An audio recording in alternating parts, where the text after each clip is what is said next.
JUI अगवान Rashid Mahmud सुमरे अवाम इमरान ख़ान जी महंगाई के भोगे पियो। अवाम तब्दीली लाए संदन उम्मीदवारन के वोट ॾेई कामयाब बणन। सालेपट में जमियत उलमा इस्लाम तरफा एक अज़ीम शान प्रोग्राम रखायो वियो, जंहिंमें मेहमान ख़ास अलामा राशिद महमूद सुमरो, मौलाना मोहम्मद साले इंटर, फरसान अली धांधो और बेन शिरकत कई। उन मौके ते राशिद महमूद सुमरो ॻाल्हाईंदे चयो त सालेपट में संदन एक उम्मीदवार बिना मुक़ाबले कामयाब थियो आहे, उहा तब्दीली जी निशानी आहे। हुन चयो त मुखालिफ़ ट्रांसफार्मर ऐं घिटी ॾेई वोट वठनि था। क़ाइद मौलाना फज़ल रहमान के उम्मीदवार विहारण लाइ धमकियूं मिलनि पियूं। राशिद महमूद सुमरे चयो त इनकलाब जलसनि ज़रिए न पर वोट ज़रिए ईंदो, संदन उम्मीदवारनि खे हिसायो पियो वञे।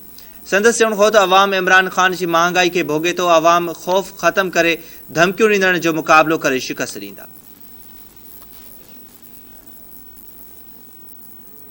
मिठी ऐं नगर पार्क तालके में तरक़ियाती कमनि में मुबैना करप्शन में मुलस तालके एडमिनिस्ट्रेटर ऐं इंजीनियर ऐं ठेकेदार समेत 49 ॼणनि ख़िलाफ़ 5 धारदार केस दाख़िल कया विया।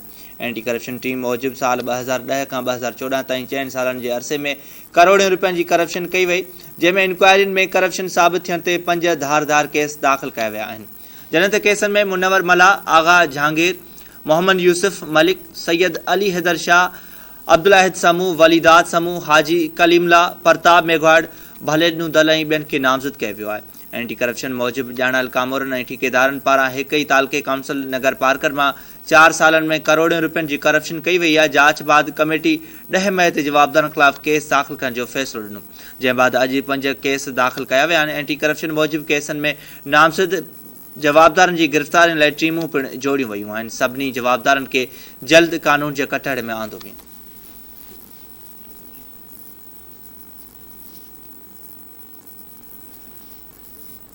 सिंध सरकार 14 महीननि बाद वासा मुलाज़िमनि जे पघारनि ऐं पेंशन लाइ 31 करोड़ 20 लख रुपया जारी करे छॾिया आहिनि। सिंध जे मकानी खाते पारां वासा मुलाज़िमनि जे पघारनि लाइ जारी चेक मुलाज़िम हवाले कयो वियो आहे। वासा मुलाज़िमनि मूजिब ॼाणल रक़म मां वासा जे लॻभॻि 2700 मुलाज़िमनि खे 5 महीननि जूं पघारूं ऐं पेंशन फराहम थी सघंदी। बाक़ी 9 महीननि जी रहियल पघार ऐं पेंशन फराहम करण लाइ मकानी खाते तोड़े वॾे वज़ीर वटि दाहियो आहे। मुलाज़िमनि ॿुधायो त वासा ऐं HDA अमलदारनि जी लापरवाही सबबि मुलाज़िम 14 महीननि जी पघार ऐं रिटायर्ड मुलाज़िम पेंशन खां महरूम बणियल हुआ।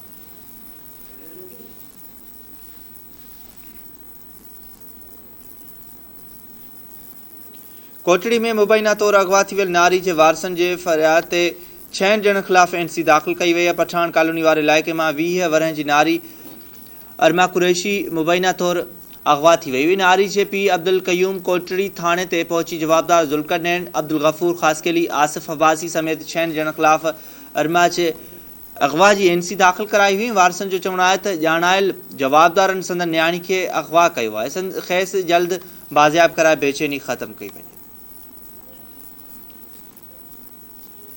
हिते ज़िक्र कंदासीं उबावड़ो पुलिस कार्रवाई करे मुबैना तौर अगवा कयल 50 वासन नारी खे बाज़ियाब करण जी दावा कई आहे। पुलिस मौजूदु ॻुझे इतला ते कार्रवाई करे नारी शाहीन कुरैशी खे बाज़ियाब कराए हिक जवाबदार खे गिरफ़्तार करायो वियो आहे।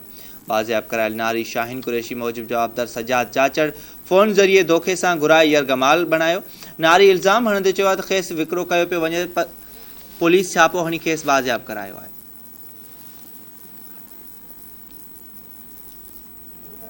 मधे जी वेझो हथियारबंदनि धनार के अगवा करे विया आहिनि। गाहिजा थाणे जी हद में हथियारबंदनि जे टोले माल चालींदड़ ॻोठ अलावरायो बुरड़ा वासी धनार अलाबे चाकराणी जत के अगवा करे 5 मेहूं काए विया। अहिड़ो इतला मिलण ते वारसनि कचे तरफ़ वेंदड़ मुख गेट बंदि करे वेही रहिया, जंहिं बाद हथियारबंद धनार जा हथ पेर ॿधी कचे में फिटो करे 5 मेहूं काए विया। ॻोठाणा हथियारबंदनि ऐं मेहुनि जे पेरनि में वियल आहिनि। पेरा मिर्ज़ापुर जे कचे तरफ़ वञी रहिया आहिनि। ॿिए तरफ़ गाहिजा पुलिस राब्तो करण ते ॿुधायो त हथियारबंदनि धनार खे फिटो करे 5 मेहूं काए विया आहिनि।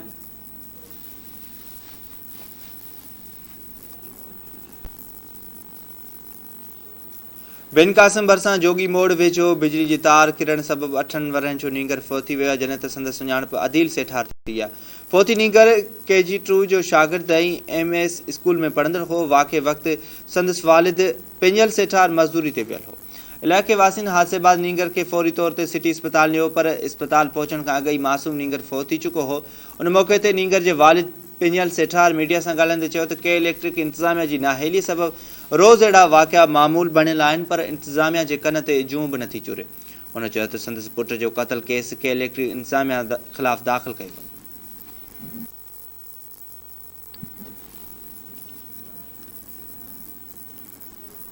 लाड़काने भरिसां तेज़ रफ़्तार लोडर जे ट्रन काटन दौरान नींगर वाह में किरी फोत थी वियो आहे। मीरो खान रोड ते हमीर वाह वटि तेज़ रफ़्तार लोडर रक्षा जे ट्रन काटन दौरान 13 वरनि जो नींगर बाकर पुट मेहर मंगी वाह में किरी फोत थी वियो आहे। इलाइक़े वासियुनि पाणी मां कढी नींगर के चांडका अस्पताल जे एमरजेंसी वार्ड में आंदो, जिते डॉक्टरनि पारां फोत थियण जी तस्दीक़ कई वई। फोती नींगर जे वारसनि ॿुधायो त बाकर भाउ गुलाब सां लोडर चुंकी जे देगियूं खणाए वञी रहियो हो त तेज़ रफ़्तारी सबबि लाड़े काटन दौरान नींगर पाण न संभाले सघियो ऐं पाणी में किरी वियो। होॾां अस्पताल इंतज़ामिया ज़रूरी कार्रवाई बाद लाश वारसनि हवाले कयो। नींगर जो मढ़ घर पहुचण ते कोराम मची वियो। कंडियारो वेझो 3 नींगर पुरस्कार नमूने गुम थी विया, जंहिं सबबि वारस परेशान। ॻोठ साईंदाद रिंद जा रहवासी 3 नींगर 12 वरनि जो अज़हर, 10 वरनि जो मुख़्तियार अली ऐं 11 वरनि जो अशफाक अली रिंद पुरस्कार नमूने गुम थी विया। वारसनि पारां ॻोल्हा बावजूदि नींगरनि जो पतो न पइजी सघियो, जंहिं सबबि वारस परेशान आहिनि। वारसनि जाफ़र अली रिंद ऐं ॿियनि चयो आहे त नींगरनि जे 2 हफ़्तनि खां ॻोल्हा करे रहिया आहिनि, पर संदनि को पतो नाहे पइजी सघियो।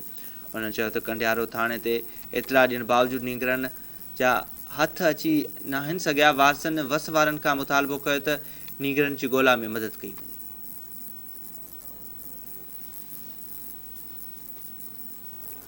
कोट लालू भरिसां गैस्ट्रो वबाई सूरत अख्तियार करे वरिती आहे। हिकु ॼणो फोत ऐं 10 खां वधीक ॿारड़ा गैस्ट्रो जे मर्ज़ में मुब्तला थी विया आहिनि। ॻोठ गामण खान शहर में गैस्ट्रो में मुब्तला पीरसन दोस्त मोहम्मद शर फोत थी वियो आहे, जॾहिं त 10 खां वधीक ॿारड़ा गैस्ट्रो में मुब्तला थी विया।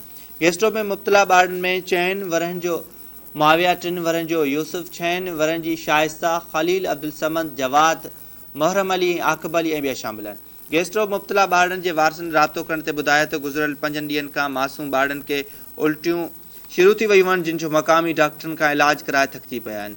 इलाज बावजूदि टके जो फ़र्क़ु न पियो आहे। ॻोठाणनि सिहत खाते जे इख़्तियारियुनि खां मुतालबो कयो त जल्द खां जल्द ॻोठ ॾांहुं मेडिकल टीमूं मोकिले मूज़ी मर्ज़ ते ज़ाब्तो आणे इंसानी जानियूं ज़ाया थियण खां बचायूं वञनि।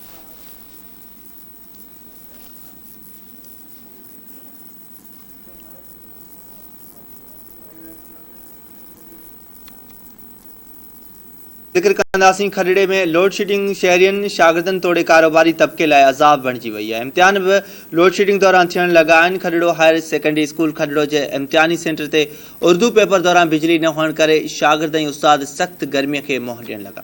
शहर में अण ऐलानियल लोड शेडिंग 14 खां 16 कलाकनि ताईं जारी रहे थी। शहरियनि ऐं खरड़ो जे स्कूल इंतज़ामिया ऐं शागिर्दनि सिंध हुकूमत ऐं ज़िला इंतज़ामिया खां मुतालबो कयो आहे त अण ऐलानियल लोड शेडिंग मां संदन जान आजी कराई वञे।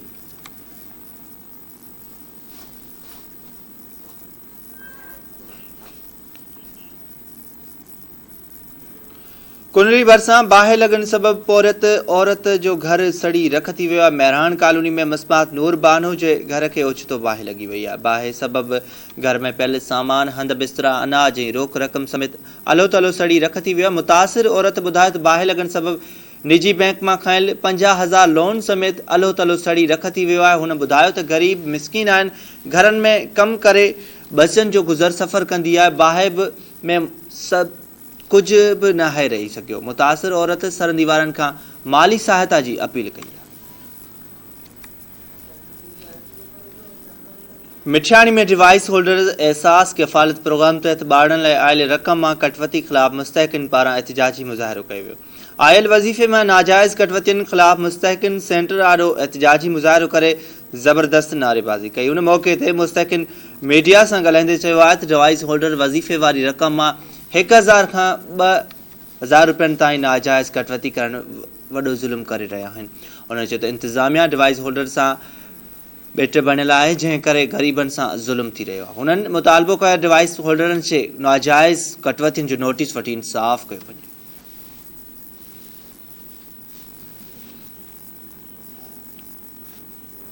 लाड़काने में मुख़्तलिफ़ धुरियुनि पारां पुलिस जी ज़्यादतियुनि ख़िलाफ़ एहतिजाजी मुज़ाहिरो कयो वियो। Peoples party ladies wing, Shah foundation, councillor, लेखक, शाइरा, समाजी अॻवान ऐं साफ़ण सनम राजपर पंहिंजे घर भातियुनि सां गॾिजी शहीद अलाई बख़्श सियाल थाणे जी पुलिस जे ख़िलाफ़ प्रेस क्लब अॻियां एहतिजाजी मुज़ाहिरो कयो। उन मौके ते सनम राजपर ॿुधाए त गुज़िरियल ख़मीस ते भेणईअ अल्ताफ़ सिंह राजपर के डॉक्टर भगवान दास वटि खणाए वञनि पिया त SHO उर्स नूनारी ऐं नंढे मुंशी सिविल कपड़नि में ॿियनि एहलकारनि सां गॾिजी खंभण जी कोशिशि कई। हुन चयो त पुलिस एहलकारनि मथनि तशदुद कयो। 92,000 रोक रक़म, आईफोन, हिकु एंड्रॉइड मोबाइल, सोनू लॉकेट ऐं सामान फुल उटकण बाद बेगुनाह थाणे ते विहारे छॾियो। सनम राजपर चयो आहे त सखर ऐं नईंदेरे जे साफ़ियुनि जे विच में अचण बाद खेनि छॾियो वियो, पर लिखत में दाह बावजूद SHO उर्स नूनारी ऐं ॿियनि ख़िलाफ़ का बि कार्रवाई न थी सघी आहे। हुन अपील कई आहे त मुलज़ एहलकारनि ख़िलाफ़ केस दाख़िल करे रोक ऐं ॿियो सामान वापसि कराए तहफ़ुज़ फ़राहम कयो वञे।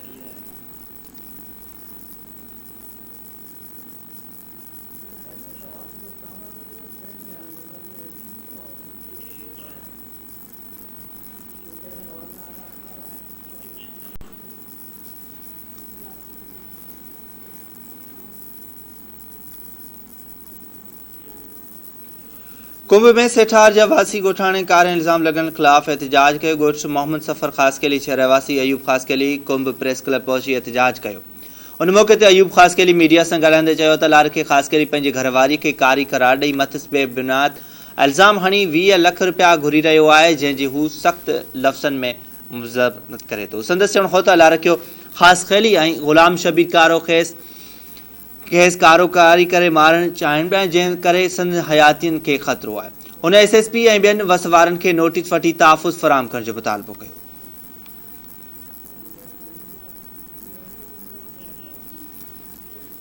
दरियाखान मरी में ॻोठाणनि पारां पुलिस ज़ियादतियुनि ख़िलाफ़ एहतजाजी मुज़ाहिरो कयो। ॻोठ कहकाट जे रहवासियुनि साहिब ख़ान लाशारी, अली गौर लाशारी ऐं साजिद लाशारी जी अॻवानी में औरतुनि समेत पुलिस जे ज़ुल्मनि ख़िलाफ़ औरतुनि सां गॾु एहतजाजी मुज़ाहिरो कयो वियो। उन मौके ते ॻोठाणनि मीडिया सां ॻाल्हाईंदे चयो त हू ग़रीब माण्हू आहिनि, मज़दूरी करे गुज़र सफ़र कंदा आहिनि। जवाबदारनि मंज़ूर लाशारी, अकरम लाशारी, ग़ुलाम रसूल लाशारी ऐं दरियाखान मरी संदन जीअण जंजाल करे छॾियो आहे। उन्हनि चयो त बासर जवाबदार कूड़ा केस कराए पुलिस जी मदद सां हर रोज़ घरनि ते चढ़ायूं करे ज़िंदगी अज़ाब बणाए छॾी अथनि।